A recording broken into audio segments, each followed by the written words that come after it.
Hello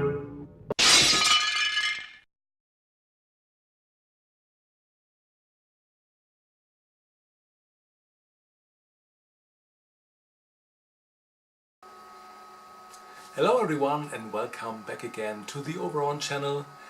You remember in the last episode I showed you a little tool I made which was named Exploder, and of course it is coined by the name of the, or it's more inclined to the name of the Windows Explorer, as you might suspect it already.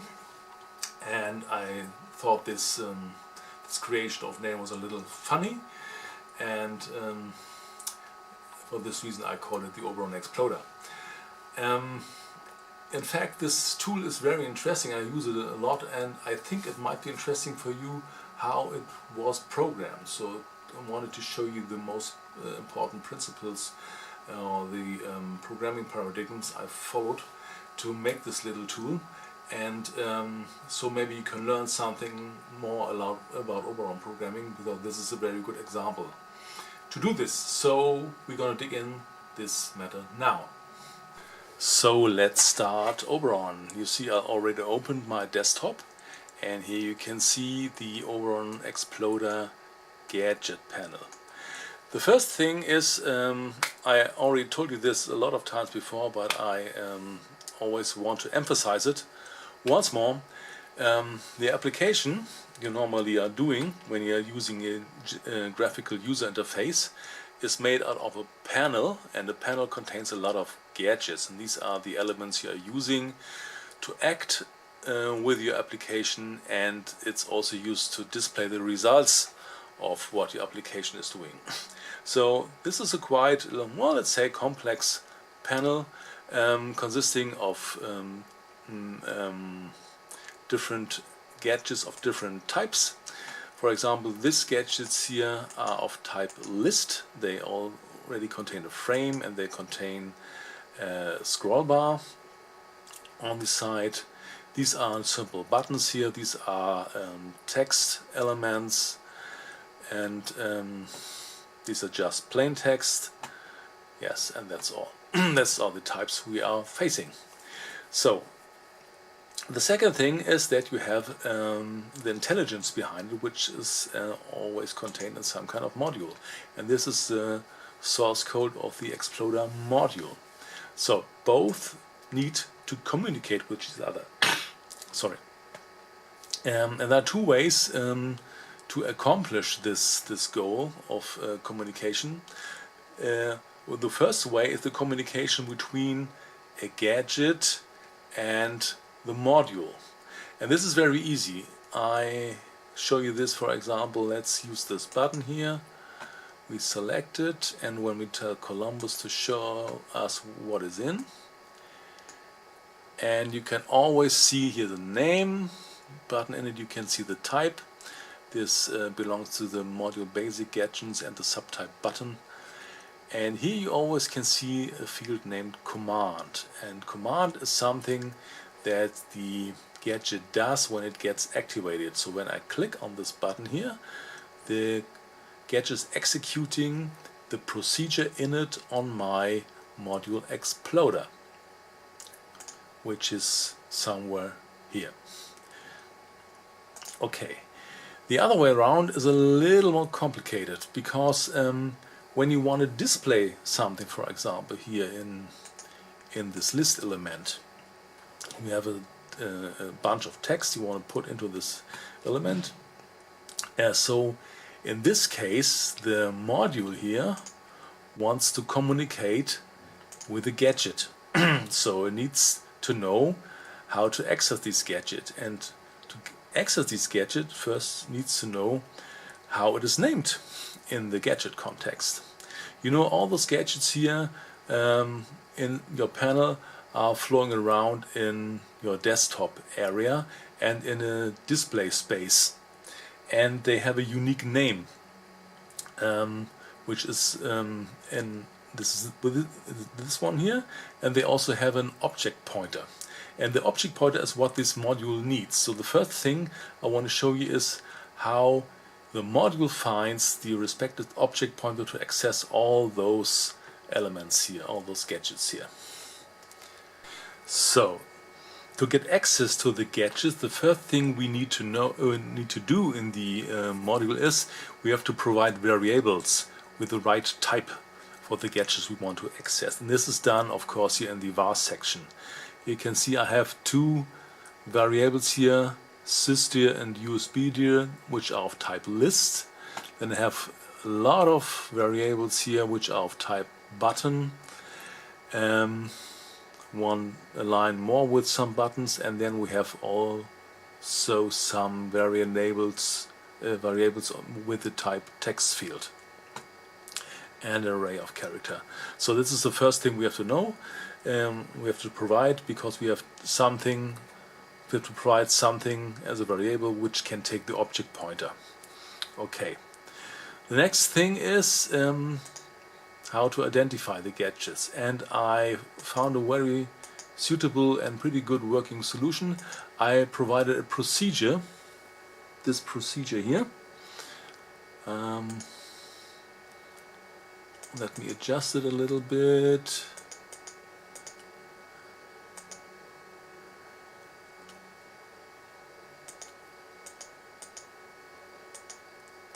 Okay, I think this is good. I always have to stay safe that the camera gets the right area of the screen. So, the procedure is named Identify Gadgets, and it's very simple. I always call this procedure first before I want to exit some gadget here in the display space. So this way I can ensure that every time I wanted to do something with the gadgets on the gadget panel, for example displaying some text or changing the text on a button, something like this, I always invoke this function here, or this procedure here first. And it's very simple.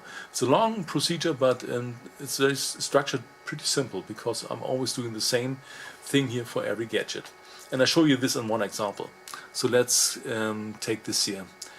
You can see that here I'm looking for a gadget named listSys, and this is exactly this one here.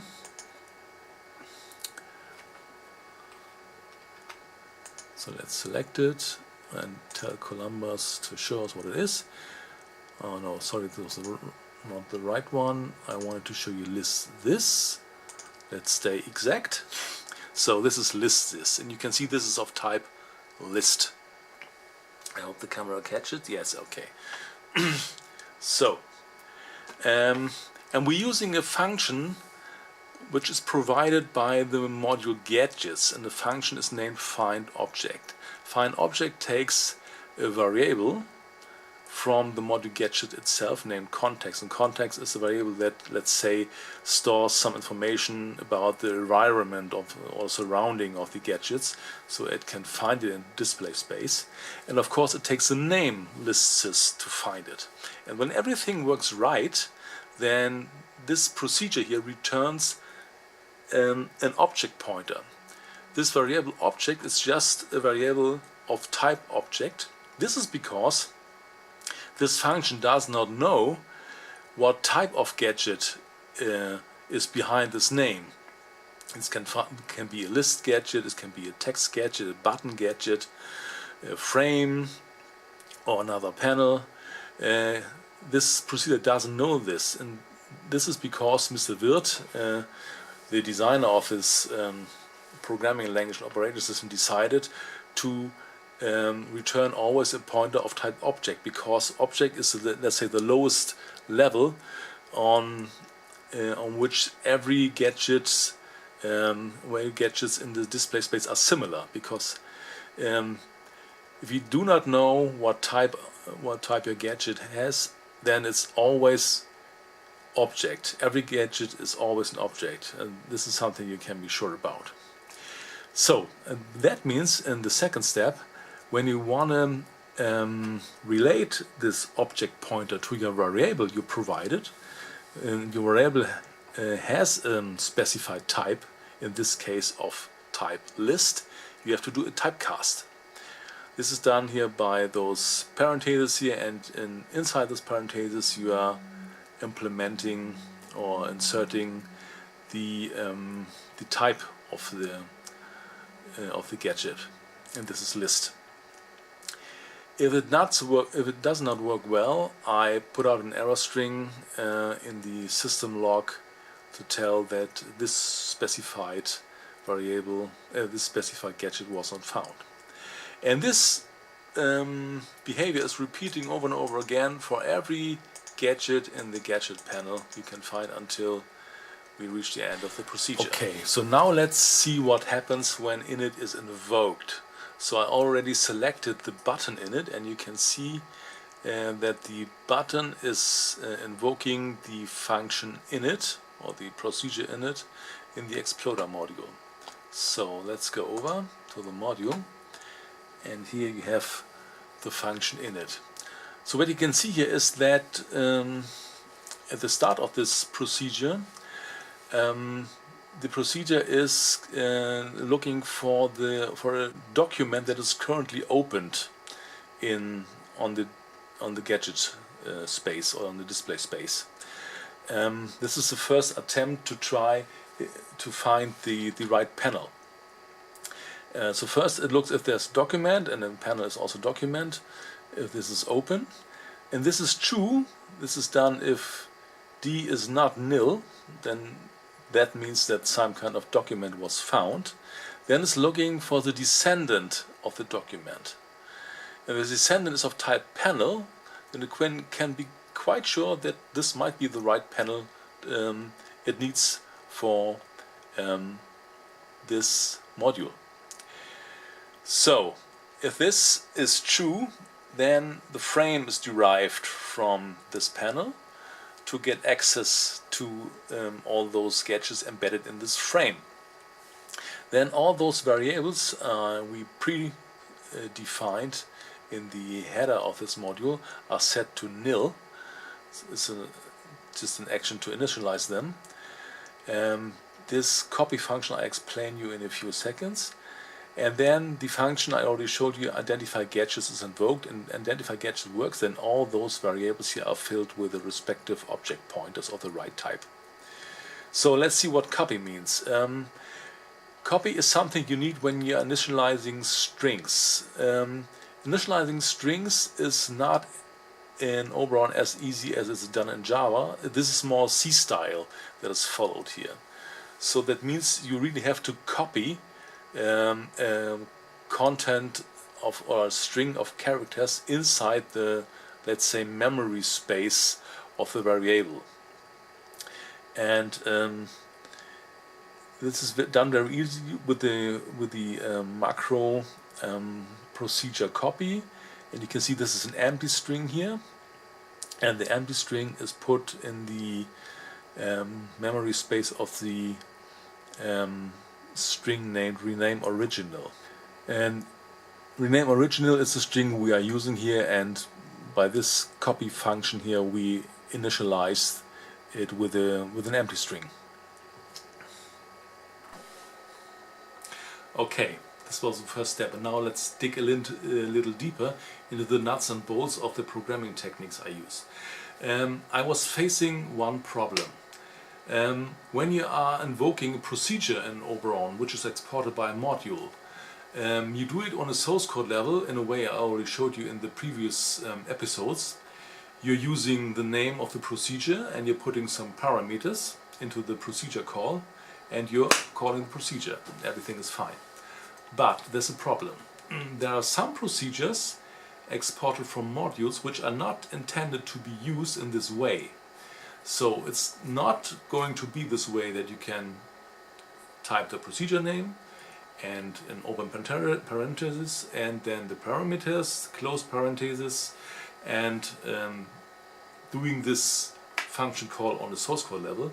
There are some procedures which are exported in a way that you should use it directly in the Oberon display space.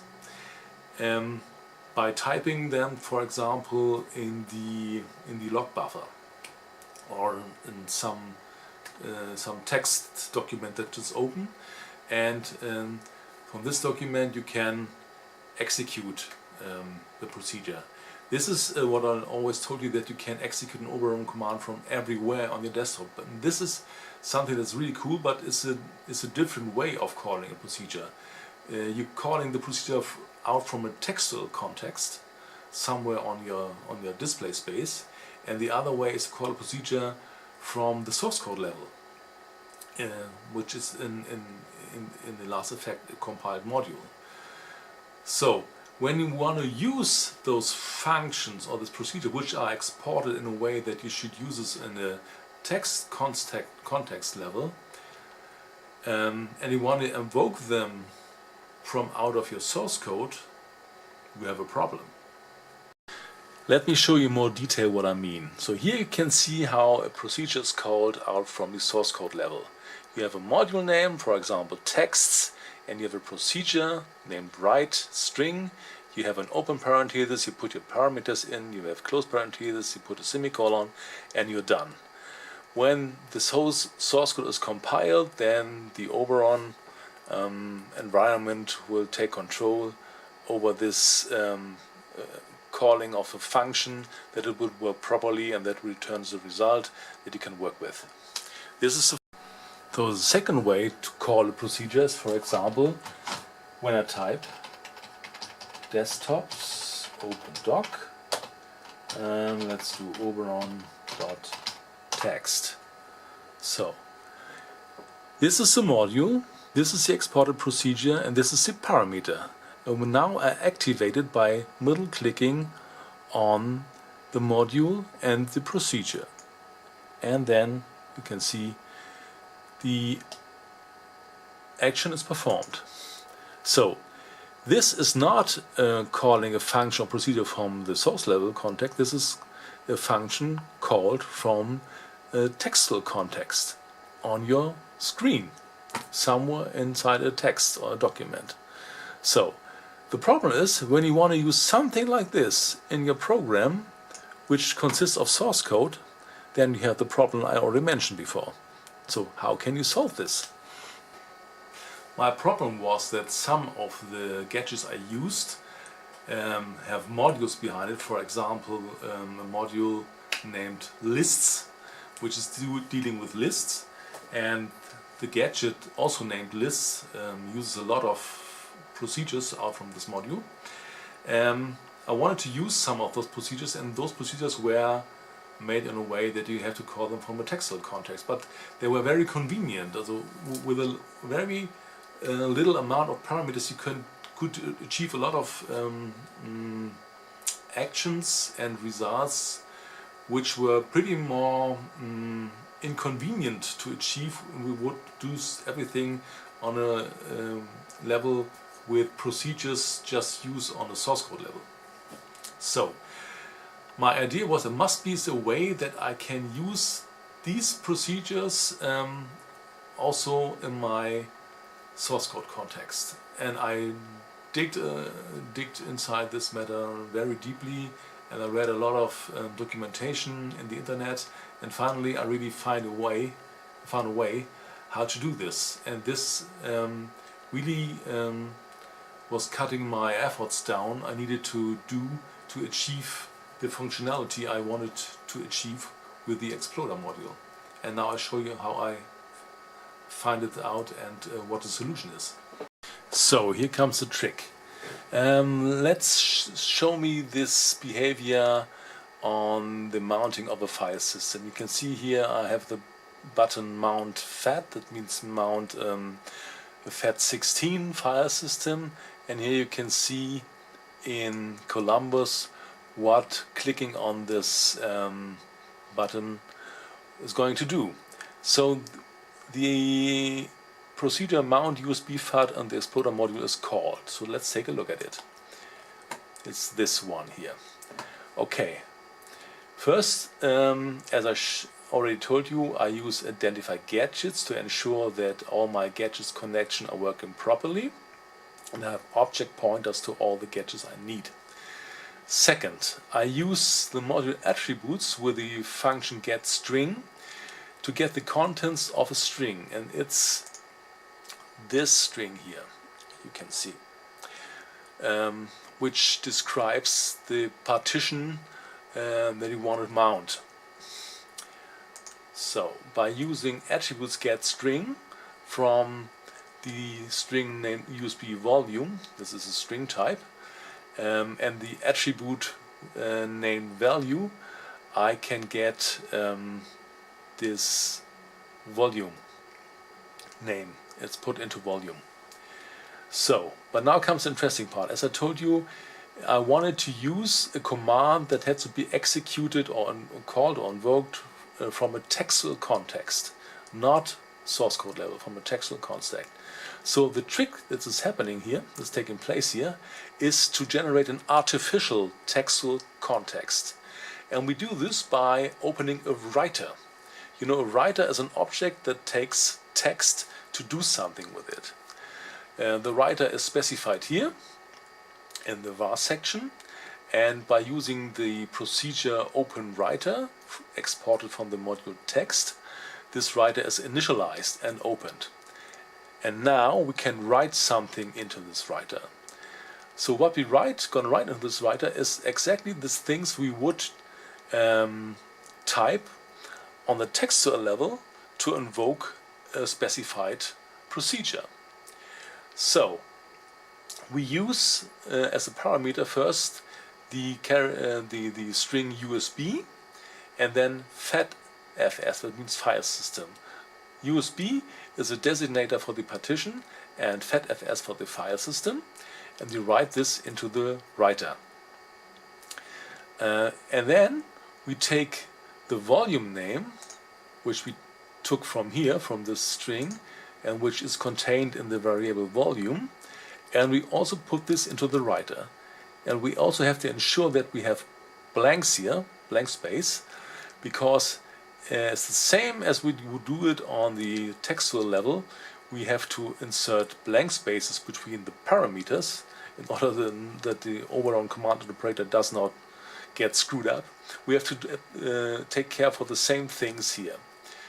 So then we write a new line here into the writer.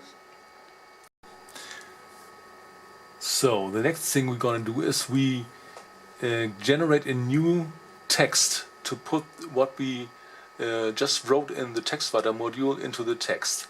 So we do text as new, and this generates a new text object in the object context of Oberon and applies it to a global variable.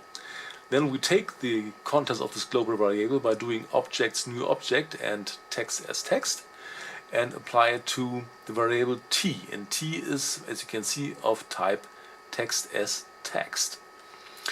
And then we append what we previously wrote in the writer object.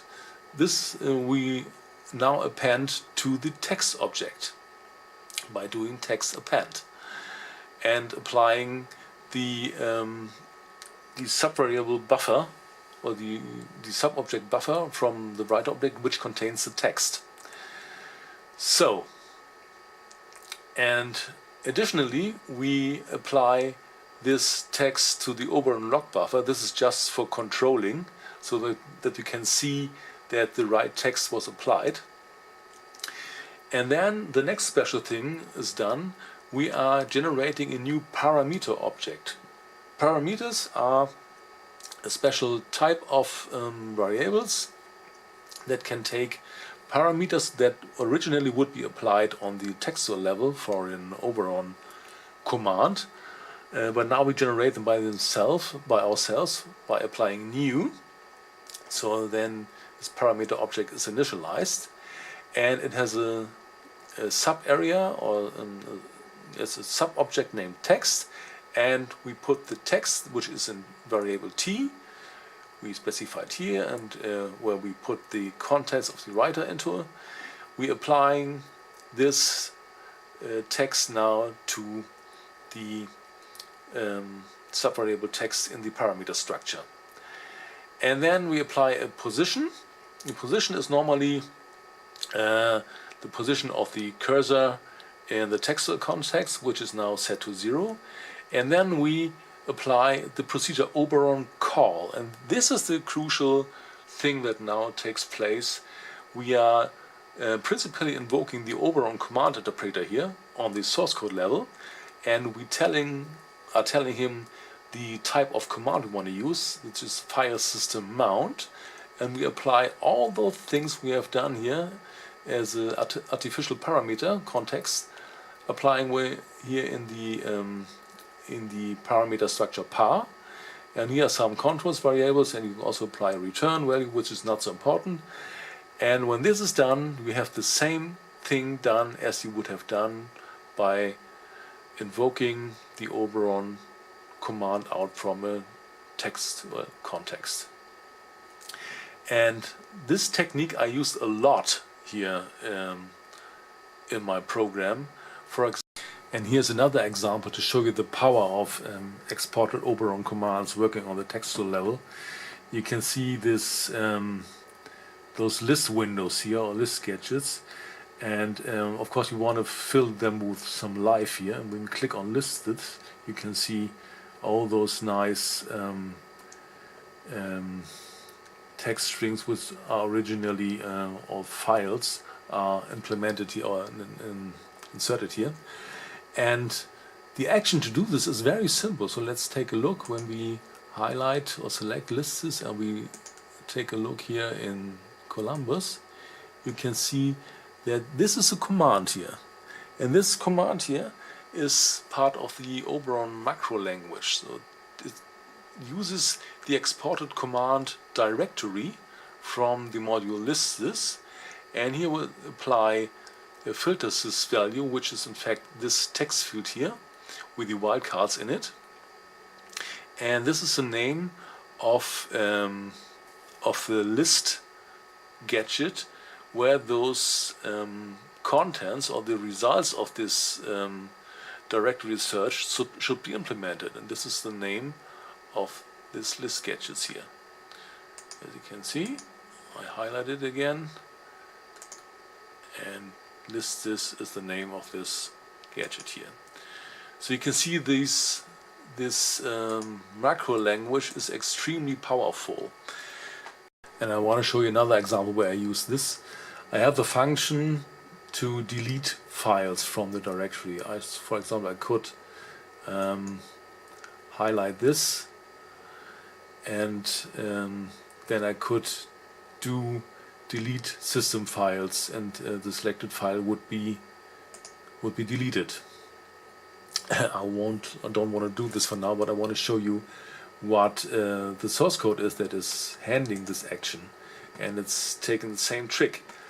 The procedure is called delete this, and after applying identify gadgets, which I'm always doing at the start of the procedure, what happens here is mainly the same procedure I showed you in the last procedure.